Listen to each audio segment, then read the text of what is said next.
Hello everyone, আবারও চলে এসেছি একটা নতুন আর্ট ভিডিও নিয়ে। আগের আলপনা দেওয়ার ভিডিওটাতে তোমরা এত ভালোবাসা দিয়েছো, তাই আবারও আমি একটা আলপনা দেওয়ার ভিডিও নিয়ে চলে আসলাম। এটাতেও কিন্তু অনেক ভালোবাসা দিও। এটা আমি বেসিক্যালি দরজার সামনে একটা ছোট্ট ও সিম্পলের মধ্যে আলপনা দিয়েছি। এখানে আমি সাদা আর লাল এই দুই রং ব্যবহার করেছি। তোমাদের যদি আমার এই আলপনা দেওয়ার ভিডিওটা ভালো লাগে তাহলে অবশ্যই একটা লাইক করে দিও, আর কমেন্টে জানাতে ভুলো না কেমন হয়েছে। এরকম আরো আর্ট ভিডিও দেখতে আমার চ্যানেলটাকে কিন্তু সাবস্ক্রাইব করে দিও। দেখা হচ্ছে নতুন কোনো আর্ট ভিডিওর সাথে।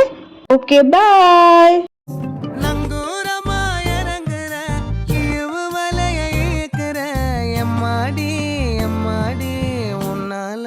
துடிக்கிற